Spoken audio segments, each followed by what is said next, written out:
All right. Well, thank you everyone for joining the session today. I'm going to share my screen here.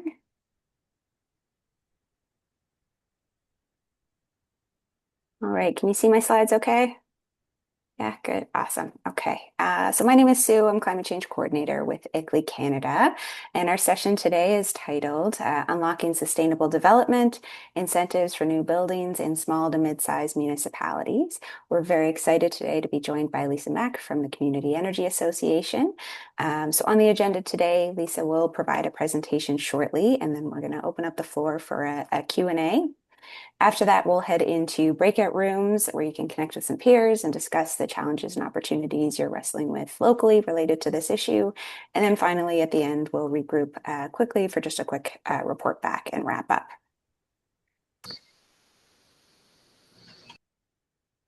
And before we dive in, I just wanted to briefly frame why this issue matters and why now.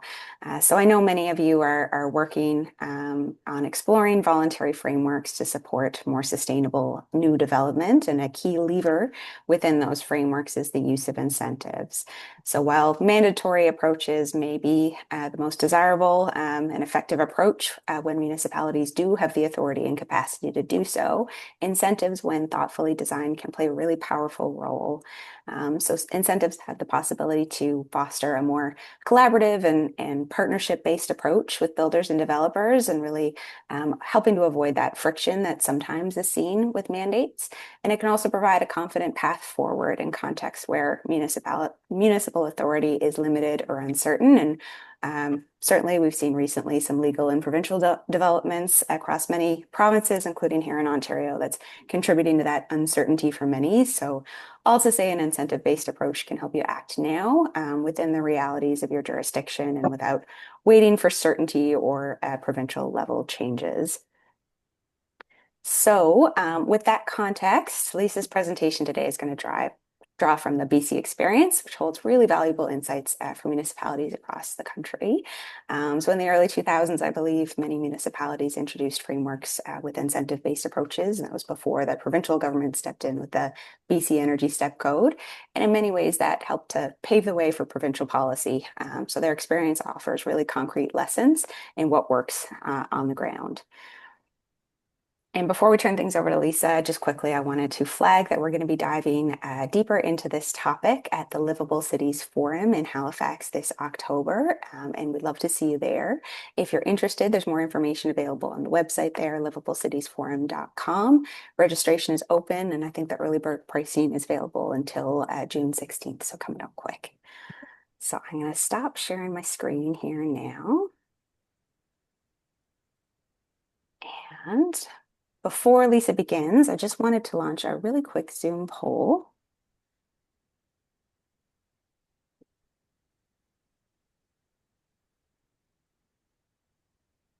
There we go. Sorry, I had trouble finding it there for a second. All right, just to get a feel for who's in the room. So I'll leave this open for about 60 seconds or so if you wanted to answer.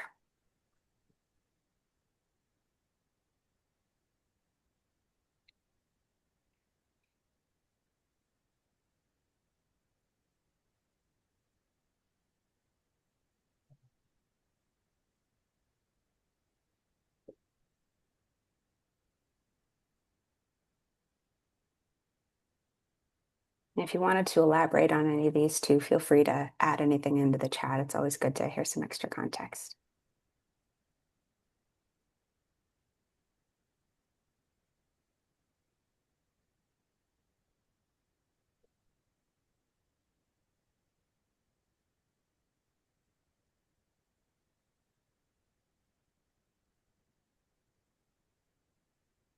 All right, I'm going to end the poll now in a second and share it.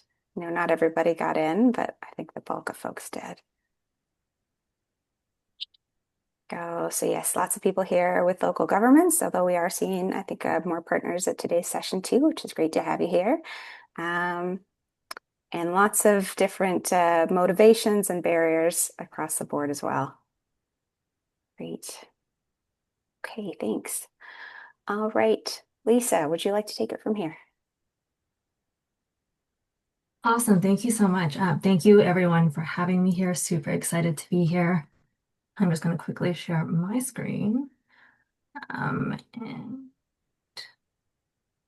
hopefully everyone's seeing that all right. Yes, can you see some notes? Okay. Actually, there. Yeah, for those of you who don't know me, my name is Lisa Mak. I'm a climate solution specialist with Community Energy Association. We're a BC-based nonprofit working to support local governments and First Nations communities on their energy efficiency and emissions reductions policies, programs, and initiatives. I'm joining today from the unceded territories of the Musqueam, Tsleil-Waututh, and Squamish First Nations, also known as Vancouver.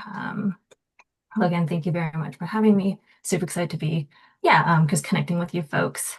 A little bit more about us. We are a staff of 55. We started out in BC, but we are increasingly working in more provinces across Canada, which is awesome, very exciting. And our main buckets of work, we focus primarily on the built environment, as that is one of the main sources of emissions for communities. And so that is where we are see the biggest bang for our buck, so to speak, where we can have the most impact. Um, and one of the ways that we do that is by coordinating peer networks. So similar to this community practice, these are spaces for people to be able to come together, learn from experts, learn from each other, share what challenges they're experiencing, what solutions they might have, so that we can all learn together and avoid duplicating the wheel and just replicate results, as one said. And so we have peer networks centered on various topics, including step code, retrofits, and building officials, because they play an incredibly important role when it comes to construction. And then we also have peer networks centered around regions, just recognizing that importance of being able to connect folks with their neighbors and finding that regional collaboration, just recognizing that different contexts have different priorities and different needs. And so being able to share that knowledge and share those resources is a very valuable resource to have.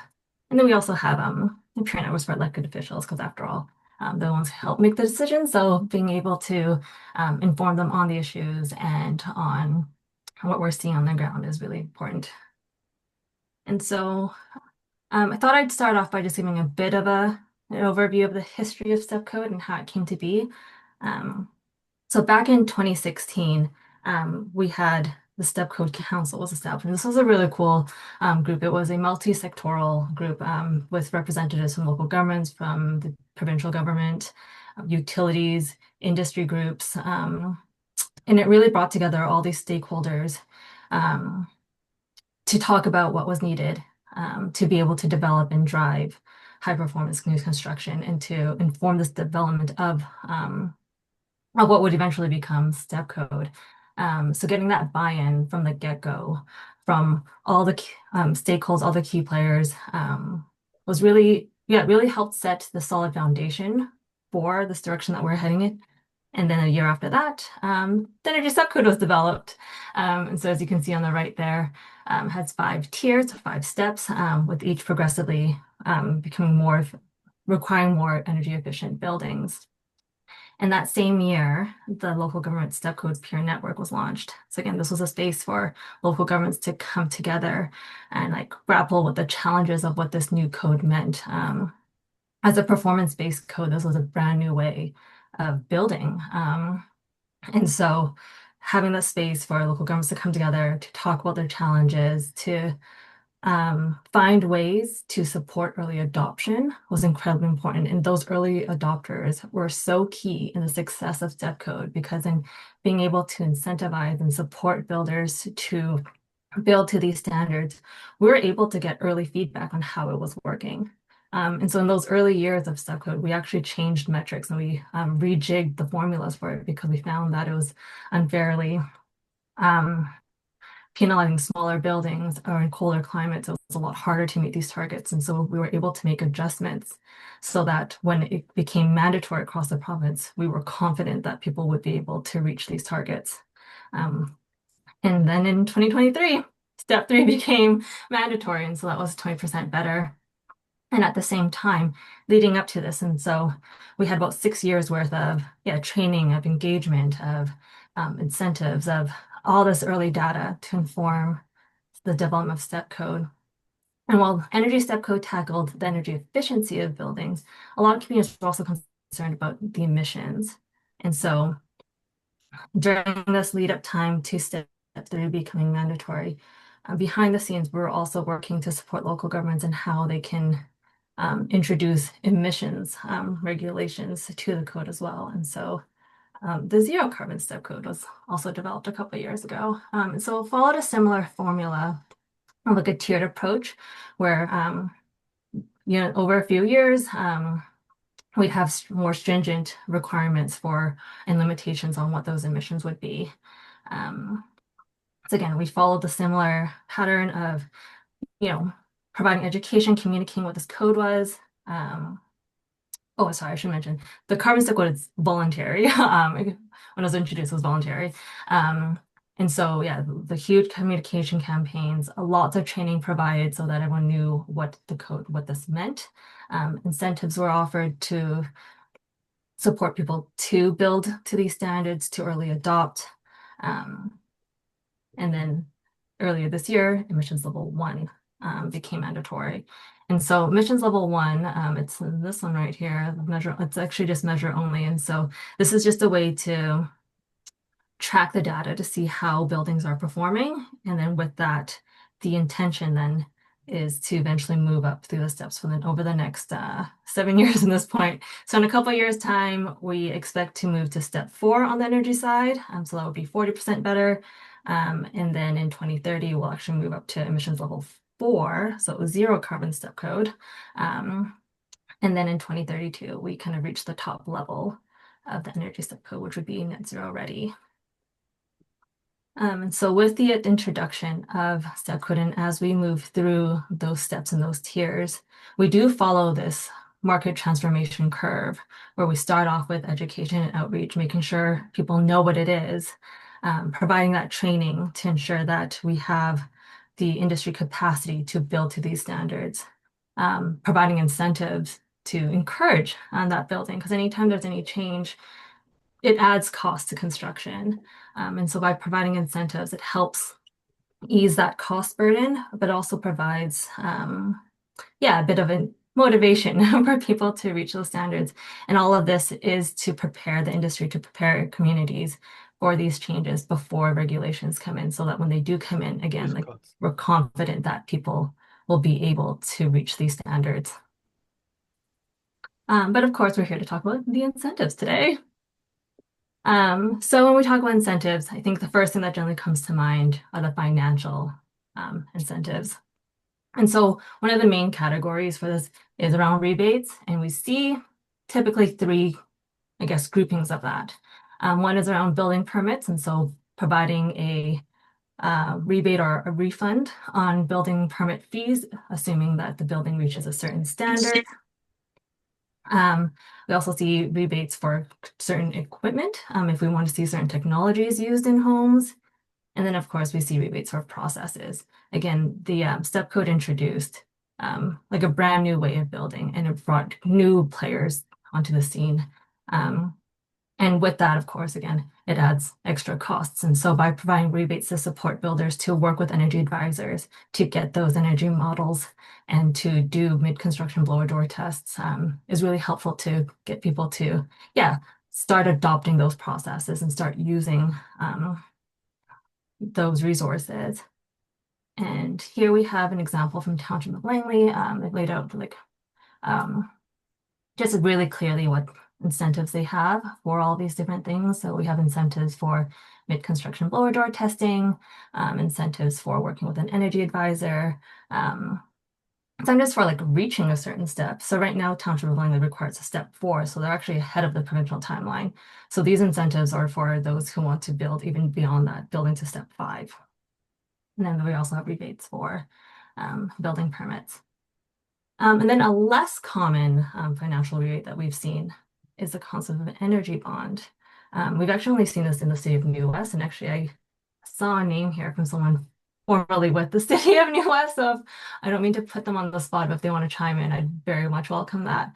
And this is a pretty cool concept where with the building permit application, an energy performance bond is collected. And at the end of construction, if that building reaches a certain step, that bond gets reimbursed or they forfeit it. And so it allows that builder, the developer, to have that choice of whether or not they want to invest and build to a higher standard, if it's worth it to forfeit whatever that bond actually ends up being.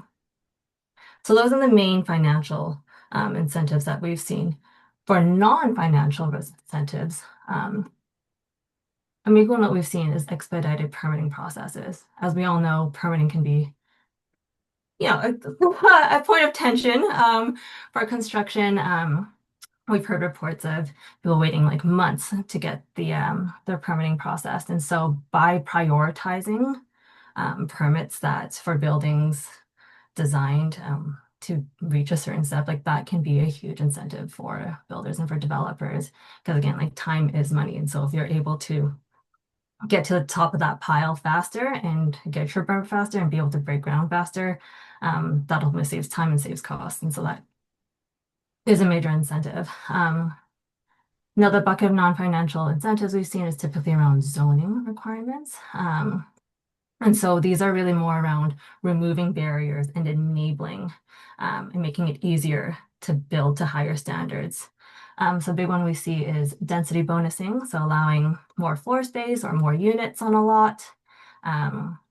Again, that is a huge incentive for builders and developers because now they're able to have a bigger potential return on investment. Fun fact in BC, as of last year, the province actually got rid of single family home zoning. And so we're now exploring other ways to encourage high performance building now that we don't have density bonusing in our back pocket.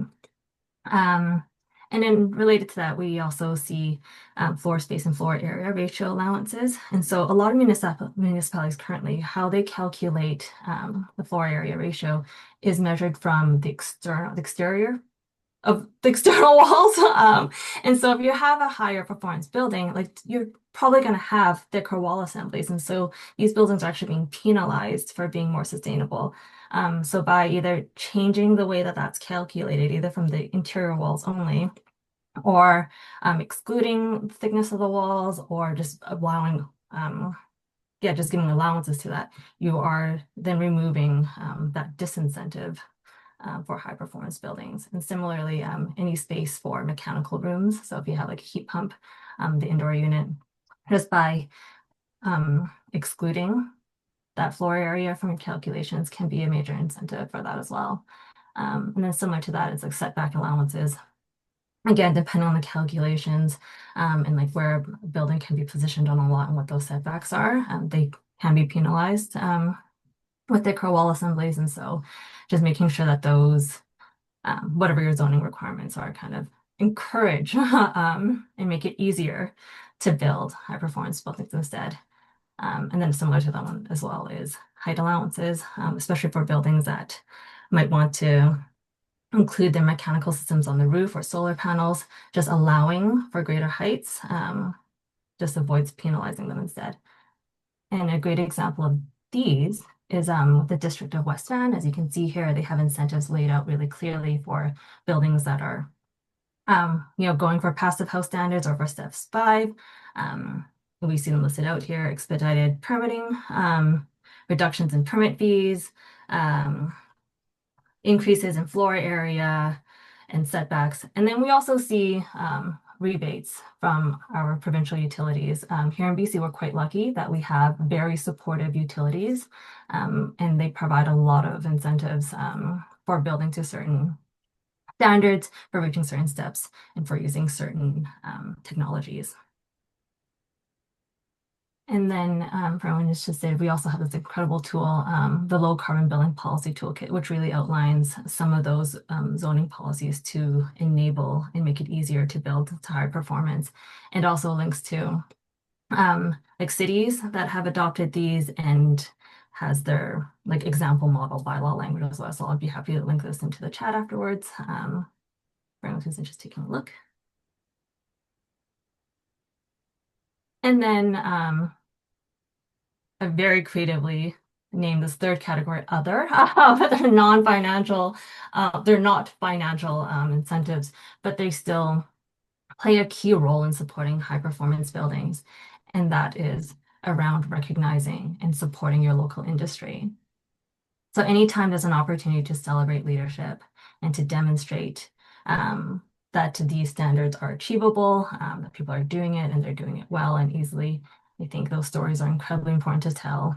And it's important to celebrate that leadership and to demonstrate that value for them, for builders who are going above and beyond.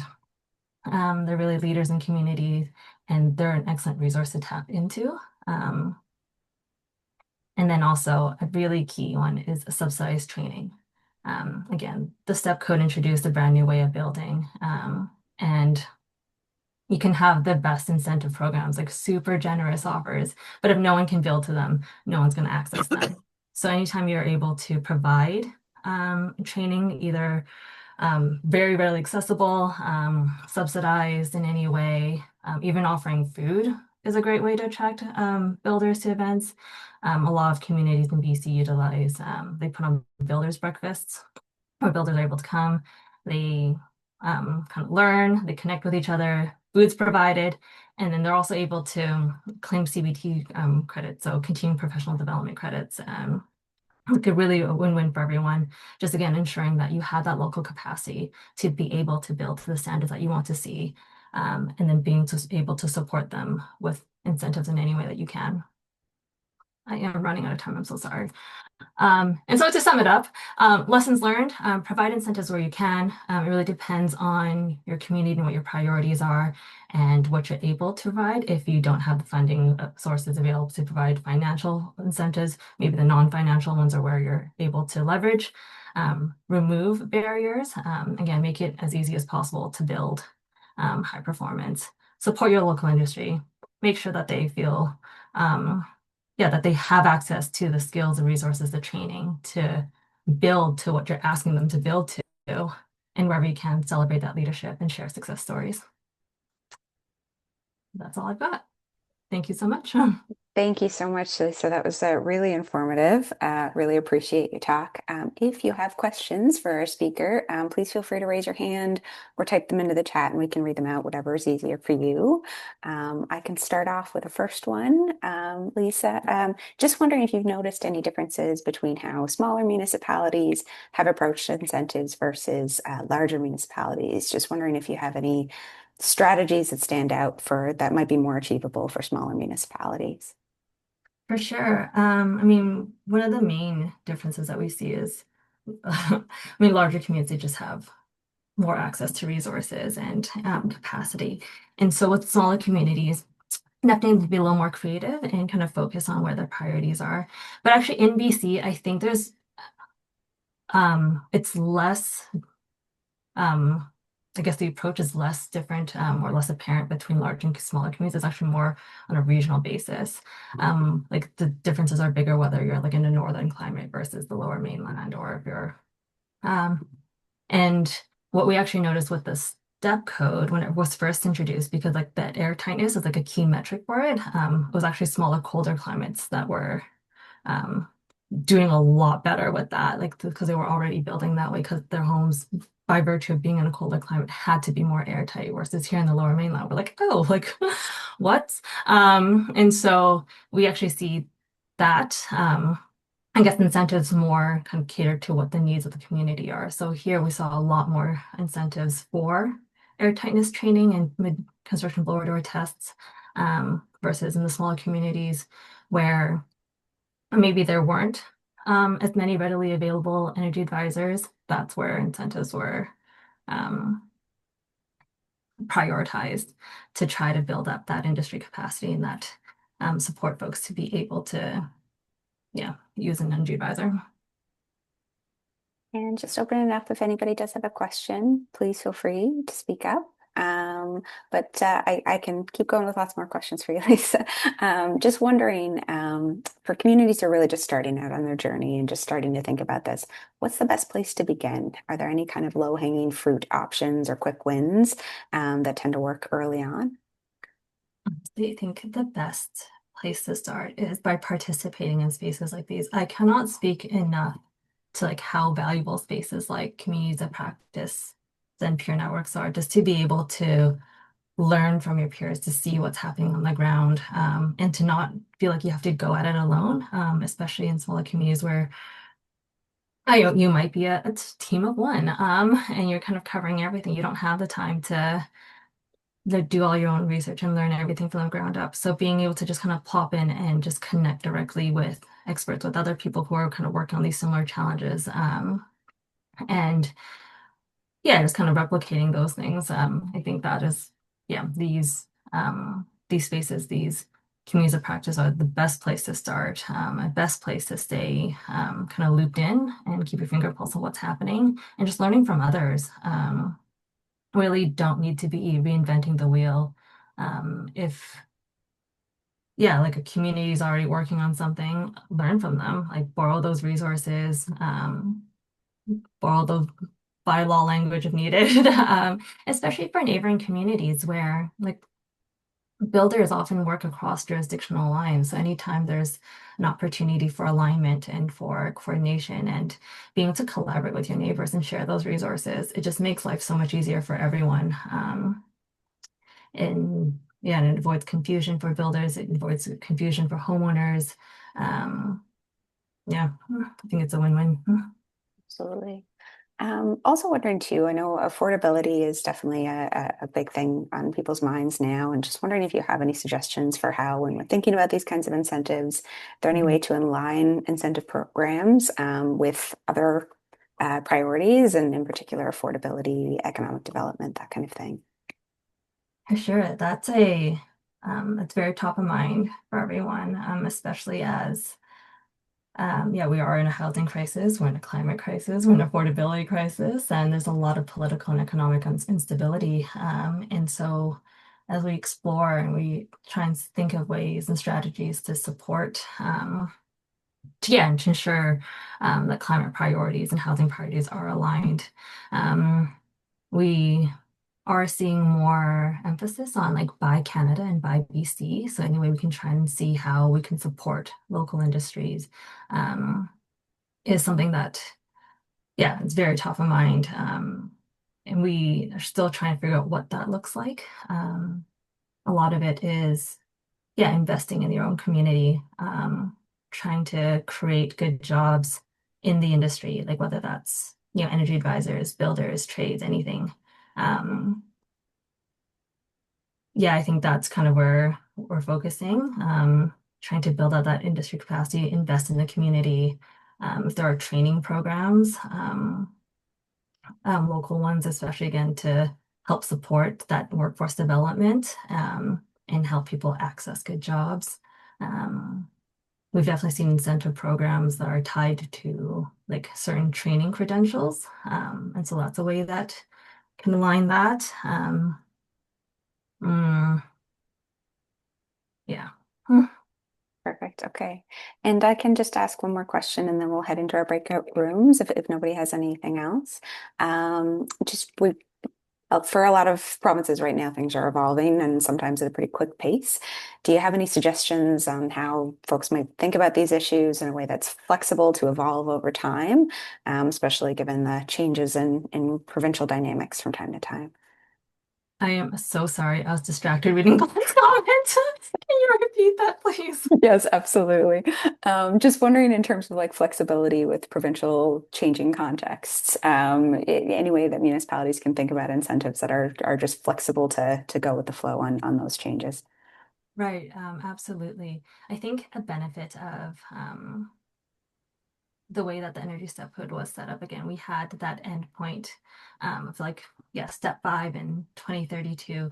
And so it provides that um, roadway, so to speak, to like what that end goal is. And um, it provides that consistency and that confidence for industry that, oh yeah, this is happening. It might not be happening right away, but it is happening.